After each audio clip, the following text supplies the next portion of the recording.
오늘 우리에게 주신 하나님 말씀 창세기 39장 1절에서 6절까지 말씀입니다. 하나님 말씀 창세기 39장 1절에서 6절 말씀 우리 함께 교독합니다. 요셉이 이끌려 애굽에 내려가매 바로의 신하 친위대장 애굽 사람 보디발이 그를 그리로 데려간 이스마엘 사람의 손에서 요셉을 사니라. 여호와께서 요셉과 함께 하심으로 그가 형통한 자가 되어 그의 주인 애굽 사람의 집에 있으니 그의 주인이 여호와께서 그와 함께 하심을 보며 또 여호와께서 그의 범사에 형통하게 하심을 보았더라. 요셉이 그의 주인에게 은혜를 입어 섬김에 그가 요셉을 가정 총무로 삼고 자기의 소유를 다 그의 손에 위탁하니 그가 요셉에게 자기의 집과 그의 모든 소유물을 주관하게 한 때부터 여호와께서 요셉을 위하여 그 애굽 사람의 집에 복을 내리심으로 여호와의 복이 그의 집과 밭에 있는 모든 소유에 미친지라. 주인이 그의 소유를 다 요셉의 손에 위탁하고 자기가 먹는 음식 외에는 간섭하지 아니하였더라. 요셉은 용모가 빼어나고 아름다웠더라. 아멘. 우리 이 시간 우리 장로 집사님들 나오셔서 덕송해 주십니다.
아멘.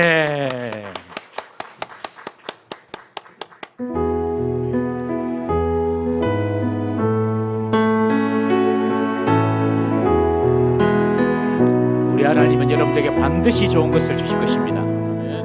좋으신 하나님, 좋으신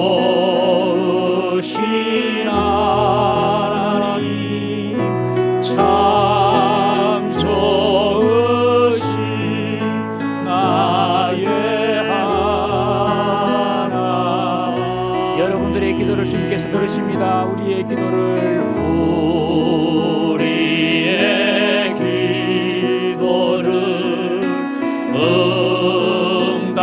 응답해 주시는 참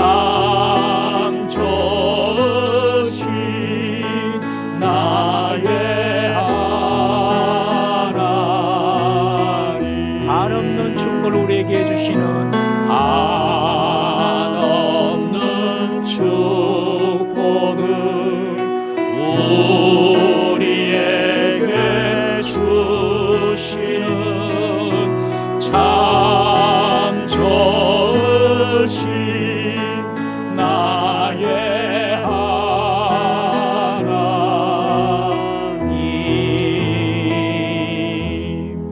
할렐루야. 우리 앞뒤 잘 보시면서 인사하십시다. 하나님 우리에게 반드시 좋은 것을 주십니다. 시작.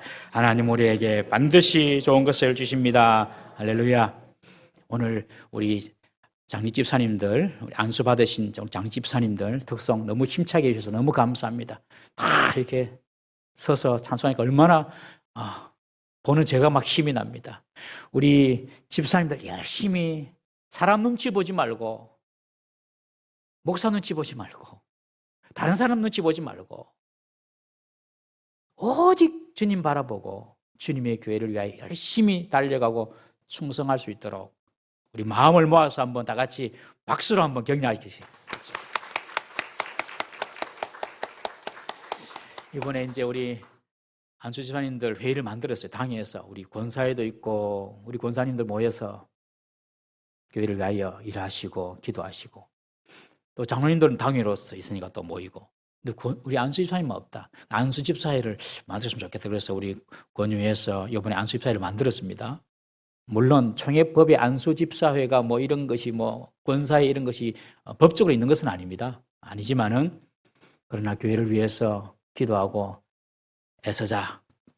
우리 집사들이 모여서 그렇게 했으면 좋겠다. 그런 의도로 했습니다.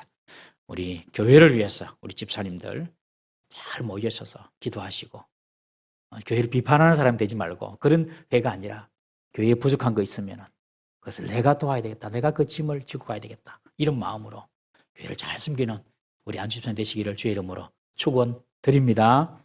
오늘 특송 너무 힘이 되고 좋았습니다. 감사합니다. 우리 정충일 집사님이 지금 이제 회장으로 총대를 맸습니다. 예, 감사합니다. 우리 잘 모아서 힘을 모아서 우리 안수 집사에 발전해 주시길 바랍니다.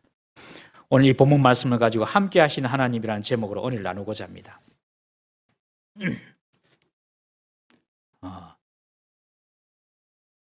말씀 나누기 전에 여러분들 세월이 흘러가고 나이가 들 때마다 어떤 생각이 드세요? 뭐가 소중하세요? 저는 뭐 아직까지 젊지만은 예수를 오래 믿고 목사를 오래 하면서 드는 생각이, 정말 우리가 믿는 이 믿음, 복음이 너무너무 중요하구나. 너무너무 소중하구나. 제가 젊을 때, 20대, 30대 때 목사 되고, 이럴 때는 뭐 그런 줄 알았어요. 우리가 믿음 생활하는 거, 하나님 은혜지. 이런 정도로 생각했는데, 살면 살수록 내가 가지고 있는 이 믿음이 너무너무 소중하구나. 이 세상이 너무 지금 어지럽고 어수선하고 내일 일을 알지 못하는 이런 어떤 복잡하고 그리고 불확실한 이 시대에서 우리가 정말 붙잡고 확신하게 변함없이 흔들림 없이 붙잡을 수 있는 이 진리를 알고 그것을 믿고 그것을 붙잡고 살아간다는 것이 얼마나 큰 은혜고 축복이라는 사실이 나이가 들면서 목사 연수가 오래되면서 더 새록새록 느껴집니다. 돈을 붙잡고 살겠습니까, 우리가? 자식들 붙잡고 살겠습니까? 저것들 크면 다 떠날 낀데.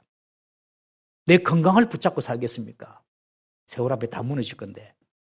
정말로 흔들림 없는 것, 정말로 변함 없는 것, 죽음 앞에서도 빛을 발할 수 있는 것, 이 믿음을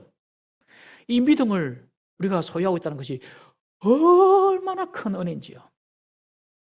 너무너무 이게 감사한 거예요. 사랑하는 성도님 여러분, 저와 여러분들이 이런 믿음을 알고 소유하고 살아가는 사람입니다. 정말로 저와 여러분들은 하나님께서 특별하게 불러내신 하나님의 거룩한 택하신 족속이고 백성인 줄 믿으시기 바랍니다. 오늘도 감사함으로 그래서 예배를 드리십시다. 함께 하시는 하나님이라는 제목으로 말씀을 나누는데요. 요셉은 양치는 형들의 안부를 확인하러 100km가 넘는 먼 길을 찾아서 떠납니다. 그러나 형님들은 요셉을 미워해서 잡아서 죽이려고 하죠.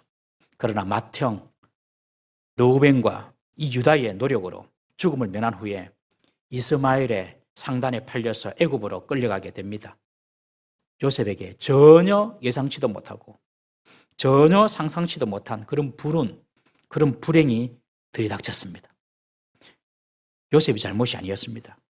순전히 주위 사람들에 의해서, 그것도 믿었던 가까운 형제들에 의해서 배신을 당하고 애굽의 노예로 잡혀오게 된 것입니다. 여러분, 살다 보면 이런 일을 안 당하면 좋겠는데 당할 때가 간혹 있습니다. 정말로 내가 예상치도 못한 불행과 고통과 어려움 당할 때가 있습니다, 여러분. 여러분, 그때도 잊지 마십시오. 하나님께서 함께 하십니다. 이 사실을 절대로 놓치면 안 됩니다. 우리가 살아가면서 좋은 사람만 만나면 얼마나 좋겠습니까? 그렇지만 살다 보면 악한 사람도 때론 만나게 되고, 그래서 우리가 큰 고통과 손해를 인생에서 실제로 경험하며 살 때가 있습니다. 우리의 기도 제목 중에 정말 중요한 기도 제목이, 특별히 자녀들 위하여 드리는 기도 제목이, 하나님, 좋은 사람 만나게 해주십시오. 자녀를 위하여 기도할 때 꼭 이 기도 제목을 넣으세요. 좋은 사람 만나게 해주십시오. 믿음의 사람 만나게 해주십시오. 좋은 인격을 가진 사람 만나게 해주십시오. 실력 있는 사람 만나게 해주십시오. 만남이 얼마나 중요한지 모릅니다. 사람은 만남을 통하여서 길이 열리고 복이 들어오고 화가 찾아오기 때문에 그렇습니다. 좋은 사람 만나야 됩니다. 우리 젊은이들, 아직까지 결혼하지 않은 젊은이들, 여러분들은 얼마나 많은 가능성이 열렸는지 몰라요. 좋은 사람 만나도록, 특히 좋은 배우자 만나도록 여러분 지금부터 기도를 심어야 됩니다. 기도를. 꼭 제 말을 들으십시오. 기도로 잘 심으십시오. 우리 부모들도, 우리 자녀들이 좋은 사람 만나도 우리 인생도 마찬가지입니다. 만남이 너무너무 중요합니다.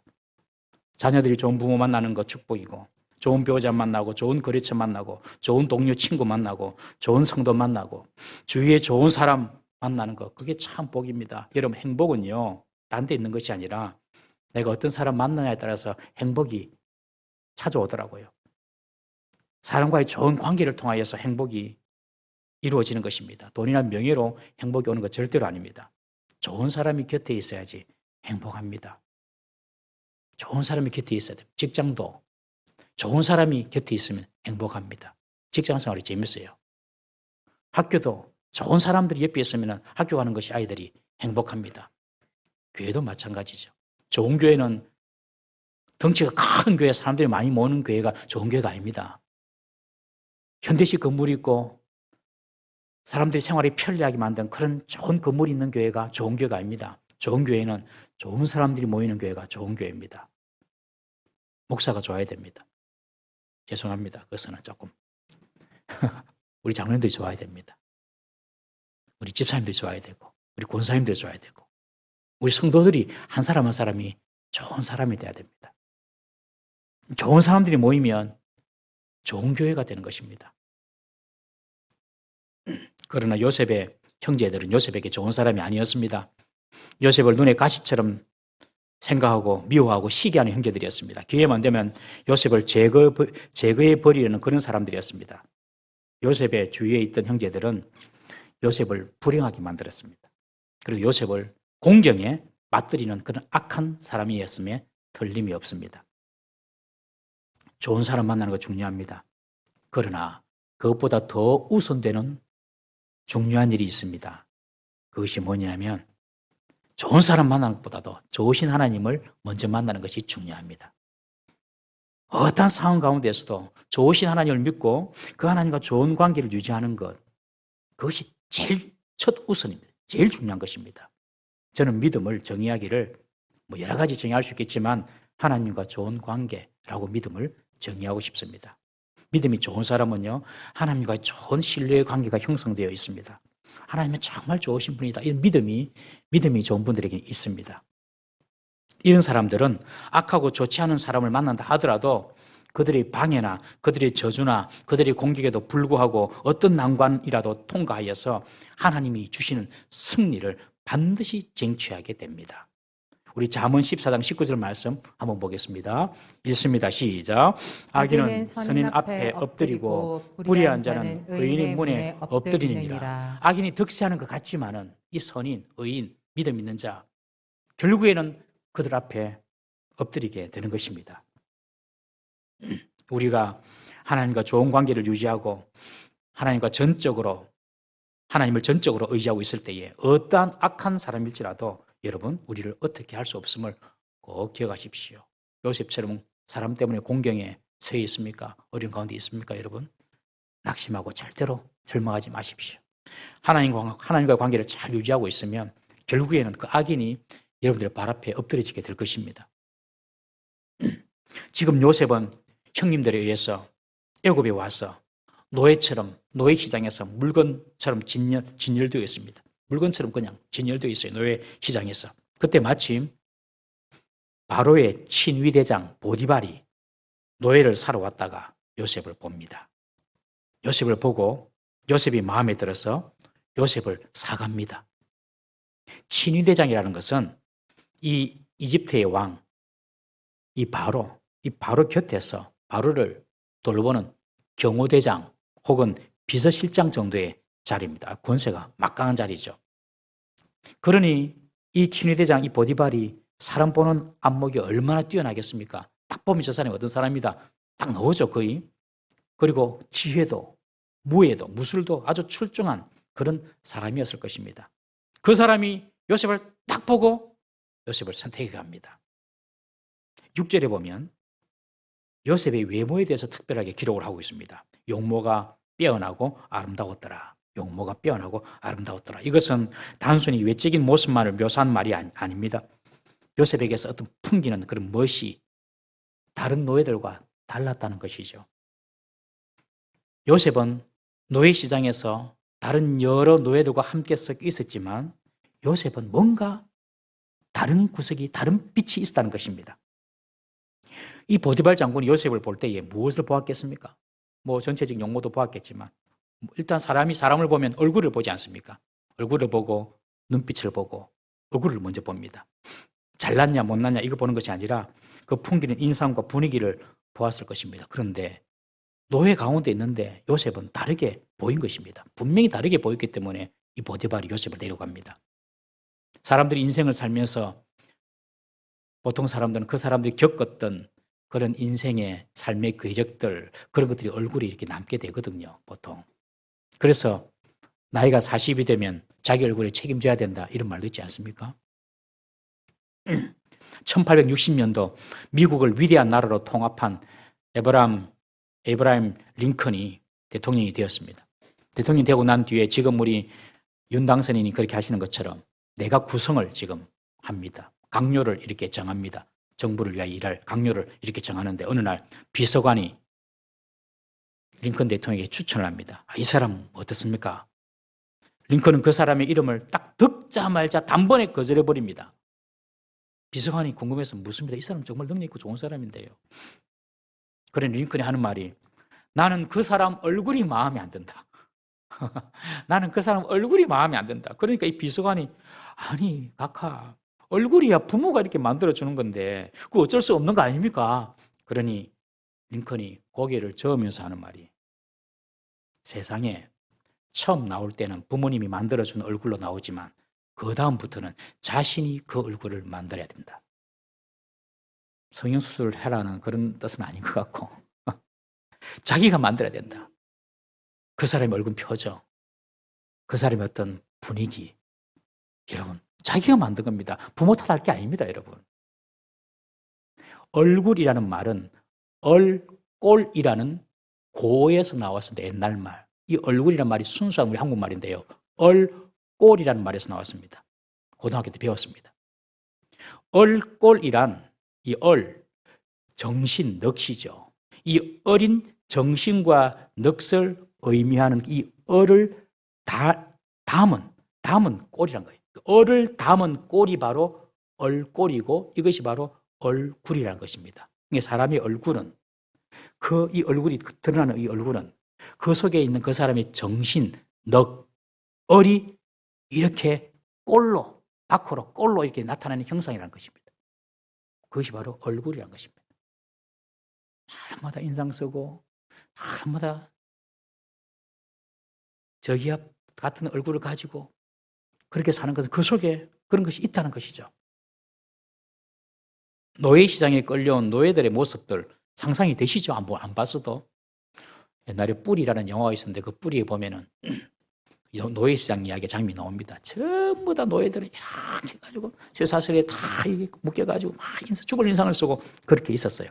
지금 이 요셉이 있었던 그 애굽의 노예시장도 뭐 별반 다를 차이가 있겠습니까? 오고 싶어서 이 자리에 온 사람이 어디 있겠습니까? 요셉도 어떻습니까? 그의 스토리가 형제들에게 배신당해서 지금 노예로 잡혀와 있습니다. 자신의 모습만 생각하고 형들의 행위만 생각하면 분노가 생기고 좌절과 절망의 그런 어떤 모습들이 그의 얼굴에서 나와야 됩니다.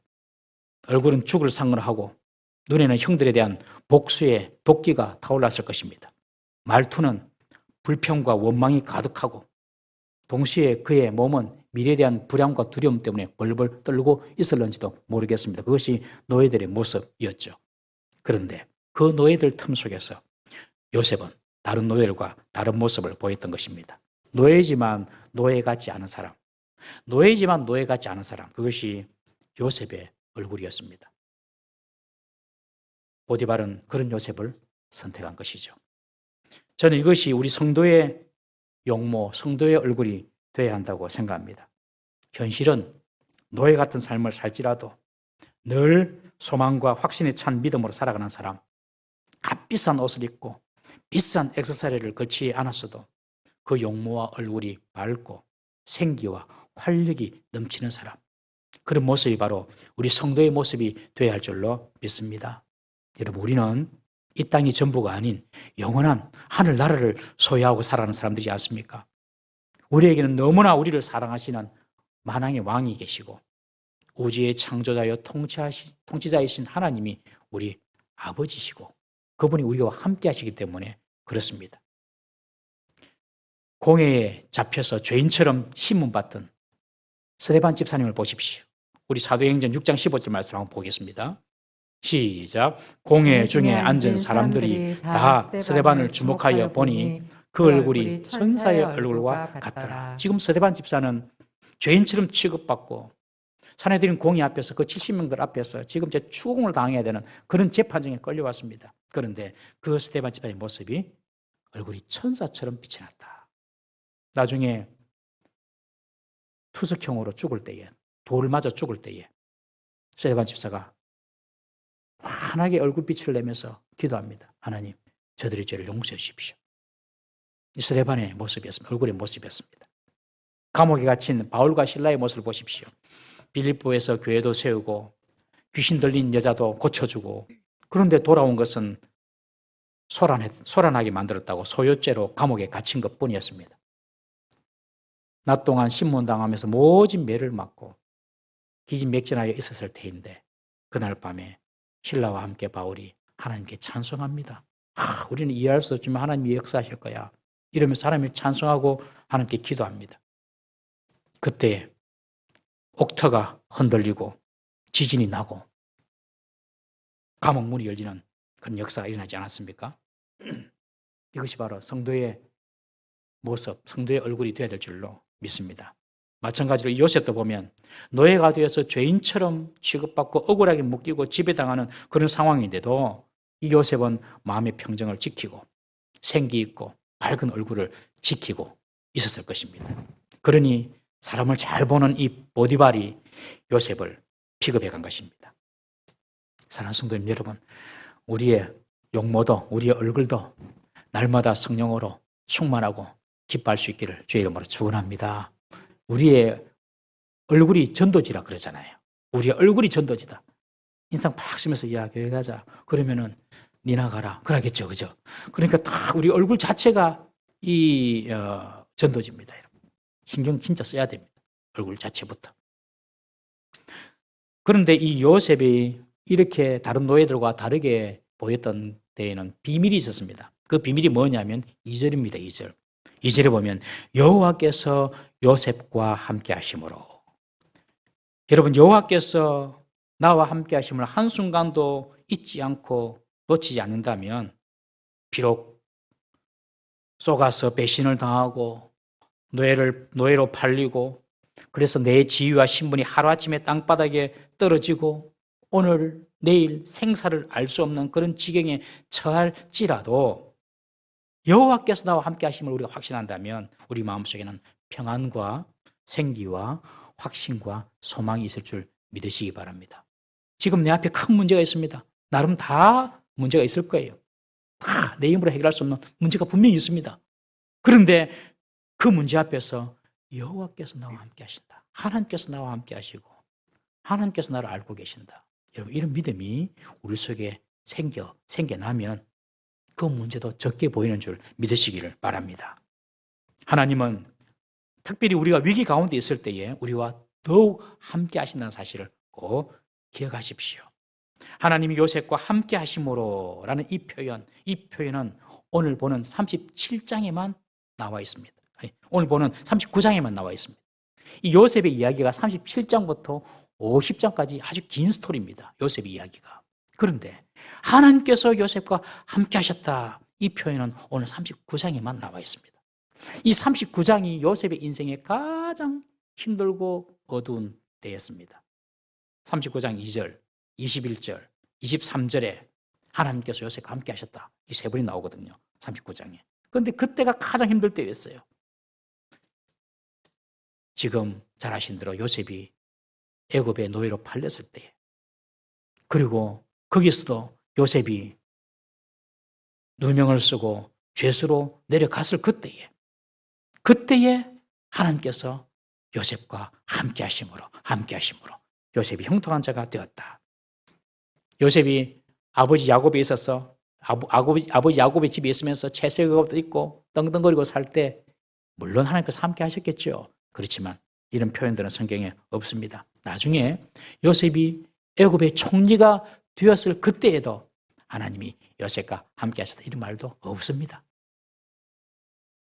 노예로 팔리고 억울해가지고 죄수로 있을 때에 하나님은 요셉 곁에 오셔서 하나님이 여호와께서 함께 하심으로, 여러분, 우리가 힘들고 어려울 때에 그때에 하나님은 더 우리 가까이 와 계심을 꼭 믿으시기 바랍니다. 하나님이 요셉과 함께 하심으로 요셉이 형통한 자가 되었다라고 말씀하고 있습니다. 하나님은 요셉이 하는 일마다 범사에 형통하게 하셨습니다. 여러분, 하나님이 함께 하시는 자가 형통한 삶을 살게 됩니다.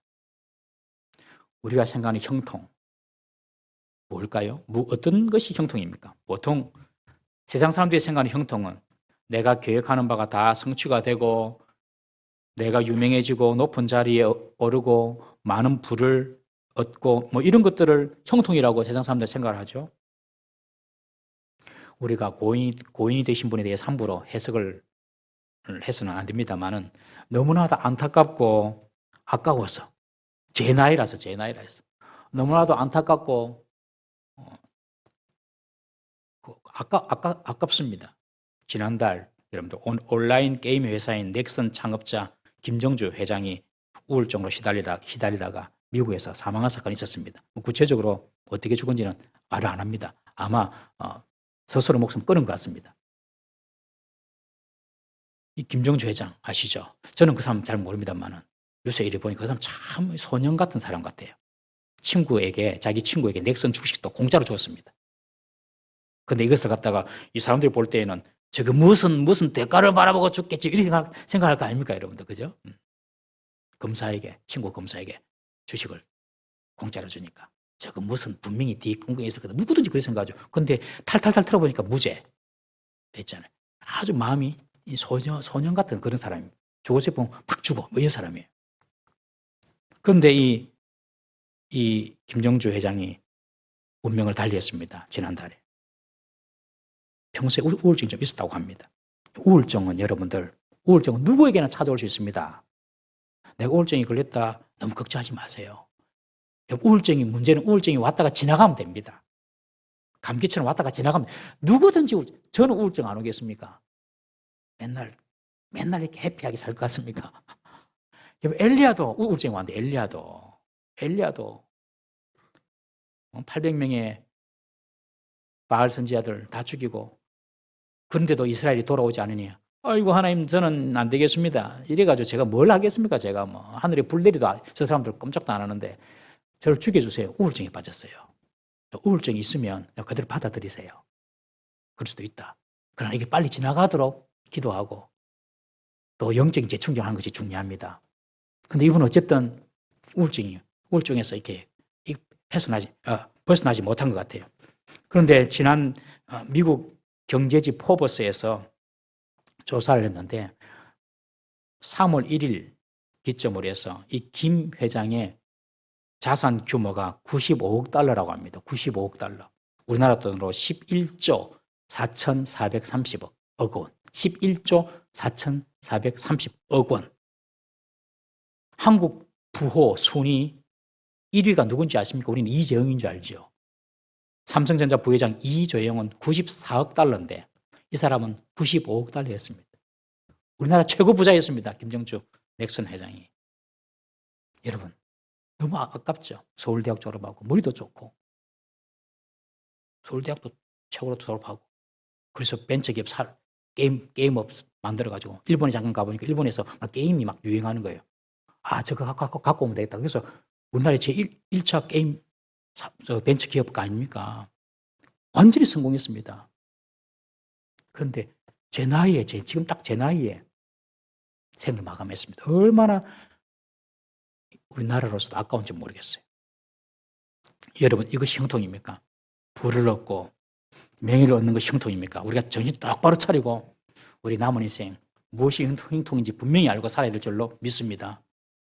우리 오늘 김사님도 기도했지만은 김명철 씨한테 기도했지만은 부를 얻고 형통을 얻고 명예를 얻고 이런데 우리 마음을 뺏기면서 살아서는 안 됩니다, 여러분. 믿습니까? 하나님께서 필요하면 주십니다. 그거 무시한 것이었다. 그걸 위해서 기도도 해야 됩니다. 그러나 무게중심이 있어요. 무게중심이. 그걸 무시하는 것이 아닙니다. 그러나 우리 무게중심이 하나님께 있어야 되는 것입니다. 이것이 중요합니다. 그 차이입니다. 그 차이. 여러분 진짜 성경이 말하는 형통, 그 형통은 뭐냐면 하나님이 함께 하시는 사람, 그 사람이 형통한 자인 줄 믿으시기를 바랍니다. 성경에서 말하는 형통은 내 뜻이 이루어지는 것이 아니라 하나님의 뜻이 이루어지는 데 쓰임받는 것이 형통한 삶인 것입니다. 하나님이 요셉과 함께 하심으로 하나님은 요셉이 손대는 일마다 그리고 요셉이 맡은 일마다 성공하게 하십니다. 하나님이 요셉을 형통케 하신 이유가 있죠. 그것은 하나님이 계획하신 이스라엘 구원의 큰 역사를 이루기 위함입니다. 하나님은 요셉을 통하여서 그 모든 가족이 살게 하시고 그리고 야곱의 12아들이 번성함으로 말미암아 이스라엘의 백성이 만들어지고 그 이스라엘을 통해서 세상을 구원하실 메시아 예수님을 이 땅에 보내게 하시는 그 큰 계획이 하나님께 있었습니다. 그래서 요셉을 형통하게 하신 것입니다. 여러분 우리가 경험하는 하나님의 역사와 축복과 형통을 지극히 나와 혹은 내 가족의 어떤 개인적인 것으로만 생각해서는 안 되는 것이죠. 나 혼자 구원받고 나 혼자 은혜 받고 나 혼자 축복받는 것이 기독교의 신앙이 절대로 아닙니다. 그런 것이 기복주의죠. 내만 잘 먹고 잘 사는 것. 나를 통해서 하나님의 복이 그리고 하나님의 생명이 이렇게 흘러가는 것입니다. 그것이 기독교의 복입니다. 하나님께서 요셉과 함께 하심으로 이루어진 그 형통의 축복은 바로 보디발 장군의 집이 잘 되는 복으로 연결이 되었습니다. 하나님이 형통케 하시는 사람은 자신만 형통할 뿐만 아니라 주위의 사람도 형통케 함을 믿으시기를 바랍니다. 나로 인해서 주위의 사람들이 복을 받는 것입니다. 나로 인해서 그들의 삶이 형통해지고 있는 것입니다. 예수 믿는 남편이 있으면 부인이 잘 돼야 됩니다. 예수 믿는 부인이 있으면 남편이 행복하고 형통해야 됩니다. 예수 믿는 우리로 인해서 우리의 형제들, 우리의 친척들이 덕을 봐야 합니다. 예수 믿는 나로 인해서 우리 직장이 더 잘 되고 성공하고 번성해야 합니다. 우리 성도들은 직장에 갈 때 월급 받는 것으로 가면 안 됩니다. 그냥 대충 내가 일하고 때우면 되지만 절대로 그렇게 생각하면 안 됩니다. 거기서 최선을 다해서 우리가 그들에게 예수 믿는 사람이 어떤 사람인지를 보여주는 그런 책임이 저와 여러분들에게 있는 줄 믿으시기를 바랍니다. 요셉은 요셉으로 말미암아 지금 보디발 장군의 집이 복을 받는 것 같이 저와 여러분들 통하여서, 그리고 우리 교회로 인해서 우리 주위의 사람과 지역이 복을 받아야 할 줄로 믿습니다. 저는 지금 우리 대한민국이 이만큼 잘 사는 것도 하나님의 복인 줄로 믿습니다. 그 중심에는 교회가 있었습니다. 여러분, 2차 세계대전이 끝나고 난 이후에 2차 세계대전 전까지 식민지로 있었던 나라 중에서 지금만큼 잘 사는 나라가 없습니다. 우리 대한민국만큼. 우리 대한민국만큼 잘 사는 나라가 없습니다. 2차 세계대전까지 남의 나라에 식민지로 다 있었거든요. 필리핀도 그랬고, 우리나라도 그랬고. 그런데 2차 세계대전 이후로 우리나라만큼 잘 사는 나라가 없어요. 세계 무역 10위권에 듭니다. 반도체 생산 1위입니다. 반도체는 뭐 자동차를 비롯해서 안 들어가는 데가 없죠. 가전제품 다 들어가죠. 생산 1위입니다. 우리나라 이름으로 자동차를 찍어내고 있습니다. 이런 나라가 없습니다. 동남아 사람들이 그 사람들이 뭐 게을러서 그런 거 아닙니다. 그 사람들도 아침에 일찍 일납니다. 열심히 부지런히 일을 합니다. 그런데 그런 나라에 없는 것이 우리나라에 있었어요. 그것이 뭐냐면 교회의 부흥이었습니다. 교회의 부흥이 우리나라에 있었습니다. 2차 세계대전 이후로 대한민국만큼 기독교가 왕성하게 부흥한 나라는 이 지구상에 없었습니다. 유일한 나라입니다. 우리 대한민국이. 그와 함께 우리나라가 산업화가 되고 우리나라가 경제적으로 이만큼 잘 살게 된 것입니다. 여러분, 교회가 부흥되고 복음이 흥왕해지면은 사람들의 생각이 바뀝니다. 영성이 바뀌죠. 복음으로 사람들 속에는 죄와 죄책감, 미신과 운명의 눌림에서 자유와 해방을 얻는 것입니다. 내게 능력 주신 자 안에서 내가 모든 것을 할 수 있다는 그 믿음과 자신감이 과거 일제강점기의 패배주의, 열등감, 6.25의 마음의 절망과 정신적인 폐허를 다 몰아내는 것입니다, 여러분. 이 복음이. 그리고 일을 할 때도 하나님이 주신 이 직업, 이것이 하나님이 주신 천직이다. 이런 생각을 가지고 건면하고 정직하게 살게 됩니다. 여러분, 세계를 보십시오. 복음이 들어간, 복음 정신이 들어간 그 나라치고 못 사는 나라가 없죠. 다 선진국이 되어서 지금 세계를 이끄는 나라가 되고 있습니다. 여러분, 기독교가 나라도 살립니다. 기독교가 형통하고, 그리고 교회가 부흥하면요, 그 나라도 형통하고 부흥하는 줄 믿으시기를 바랍니다. 우리는 다시 이 대한민국에 교회의 부흥의 시간이 오도록 기도해야 합니다. 그냥 교회 하나만 부흥하는 것이 아닙니다. 나라를 살리고 민족을 살리는 것입니다. 우리 대한민국에는 하나님께서 한 가지 은혜를 남겨주셨어요. 그것이 북한과의 통일입니다, 여러분. 놀라운 일이 벌어질 것입니다. 우리 교회에서 이 통일을 위하여 열심히 기도해야 됩니다. 뭐 경제적인 부익이 아니라 그들 믿음을 가지고 있는 우리 북한에 있는 형제들이 얼마나 믿음 생활 때문에 목숨의 위협을 받고 살고 있습니까? 우리는 그들 위해 기도해야 됩니다. 지금 유엔에서 북한을 향하여서 그 인권 결의서를 채택을 했습니다. 그런데 계속 우리나라는 빠져 있어요. 북한 눈치 본다고. 이런 이야기는 제가 뭐 설교당에서 깊이 할 건 아닙니다만은, 교회가 북한의 인권과 북한을 위해 더 기도하고 애를 써야 될 줄로 믿습니다. 여러분, 하나님이 요셉과 함께 하시고 요셉을 형통케 하는 것을 본 이 보디발은 요셉을 가정총무로 발탁하고 그를 신임하여서 자기 집안에 있는 모든 것을 다 맡깁니다. 그때 요셉이 대략 나이가 17세 청소년으로 잡혀갔습니다. 17세 청소년으로 잡혀갔다가 처음에는 막 허드렛 일을 했겠죠. 어느 정도 시간이 흐르고 요셉이 일하는 태도가 좋고, 그리고 요셉이 일을 처리하는 것들이 정말로 좋은 결과를 내니까 요셉을 그냥 높여준 것입니다. 여기 보면 이 보디발 장군이 요셉을 볼 때에 여호와께서 요셉과 함께 하는 것을 보았다라는 표현을 쓰고 있습니다. 이 말은 하나님이 어떤 눈에 보이는 가시적인 형태로 나타나서 요셉과 이렇게 함께 있었다, 이것을 보디발이 보았다, 이런 뜻이 아니라 요셉이 마치 하나님이 자기 곁에 계셔서 실제로 하나님과 동행하는 것처럼 요셉이 말하고 행동했다는 그런 뜻입니다. 요셉은 늘 하나님을 갈망했습니다.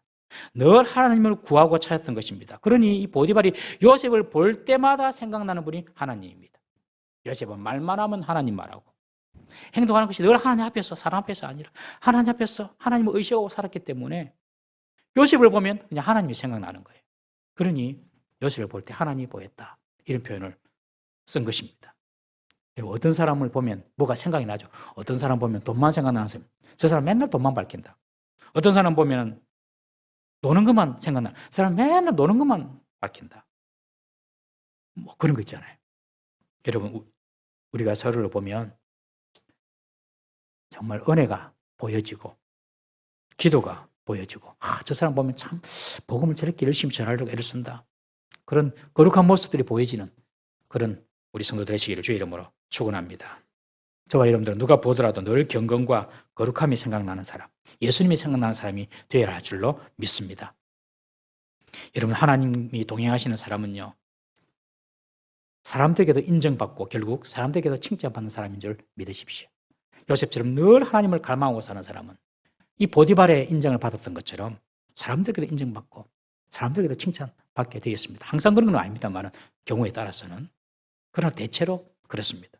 로마서 14장 18절 말씀 한번 보겠습니다. 함께 읽어봅니다. 시작. 이로써 그리스도를 섬기는 자는 하나님을 기쁘시게 하며 사람에게도 칭찬을 받느니라. 그리스도를 진실로 섬기면 어떤 이슬람권이나 북한이나 이런 그런 환경 속에서 말고 일반적으로 볼 때에 그리스도를 잘 섬기는 사람들은 하나님을 기쁘시게 하며 그리고 사람에게도 칭찬을 받는다. 그런 사람들이 다 되기를 주의 이름으로 축원합니다. 사람들이 우리를 볼 때에 우리를 칭찬하고 모든 것을 맡길 수 있는 그런 신뢰와 믿음 얻을 수 있는 그런 하나님의 사람이 되어야 될 줄로 믿습니다. 오늘 하나님께서 요셉과 함께 하심으로 요셉이 형통한 것을 보았습니다. 요셉은 평안한 고향집에서 형통한 것이 아닙니다. 한 번도 가보지 못한, 그리고 낯설고 무서운 그 애굽에서 형통합니다. 요셉은 사랑받고 미래가 있어 보이는 채색옷 입는 그 고귀한 아들의 신분에 있을 때에 형통한 것이 아닙니다. 요셉은 가장 낮은 그리고 비천한 노예의 신분에 있을 때에 형통합니다. 여러분, 사람들이 끝났다고 말할 때에 끝난 것이 아닙니다. 사람들이 끝났다고 말한다고 끝난 것이 아니에요. 세상이 끝났다고 성도가 끝난 것이 아닙니다. 오히려 사람들이 끝났다고 말할 때 하나님의 역사가 시작이 되고 세상이 끝날 때에 하나님의 구원이 시작이 되는 것입니다. 내 꿈이 날아가고 내 계획이 포기되어지고, 여러분, 그때 절대로 낙심하지 마십시오. 그때 하나님이 우리와 함께 하시면 우리는 형통한 자가 될 수 있는 것입니다. 지금 코로나라는 역병으로 우리가 여러 가지 고난 가운데 있습니다. 이때 우리는 더욱더 하나님을, 마치 보디발이 요셉을 보았을 때 하나님을 보았던 것처럼 사람들이 우리를 볼 때에 저 사람은 정말 하나님을 찾는 사람이야, 저 사람 보면 하나님이 보이는 사람이야.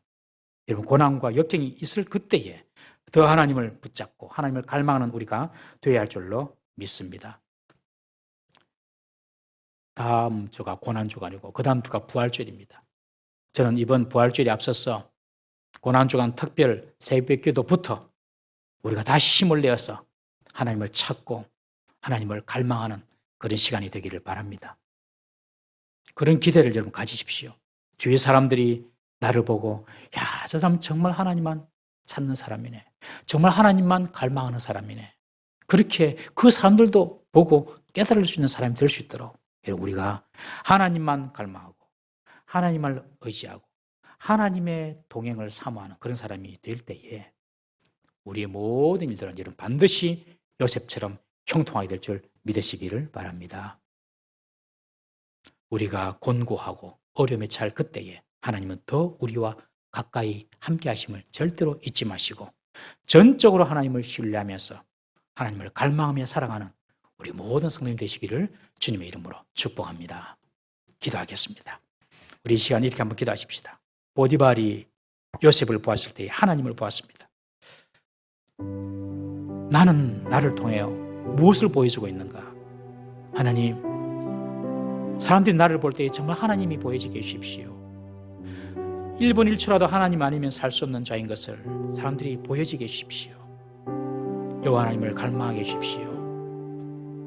요셉이 종으로 파일리고 노예가 되고 그의 인생은 더 쪼그라드는 것처럼 보이지만 그게 아니라 그때 하나님께서 함께 해주셨고 요셉의 삶이 형통한 것을 보았습니다. 우리는 내 계획대로 돼야지 형통한다고 생각해. 다 착각입니다. 착각. 우리는 내일을 알 수 없는 자입니다. 하나님이 나와 함께 하시면 우리는 형통한 자가 될 수 있음을 믿습니다. 이 시간 이렇게 함께 기도하십시다. 주님을 갈망하는 자가 되게 해주십시오. 하나님께서 나와 함께 하심으로 내가 형통한 자가 되게 해주십시오. 다 같이 한번 주여 나와 함께하여 주옵소서 한번 부르짖고 통성으로 기도합니다. 주여 나와 함께하여 주시옵소서. 주여 입만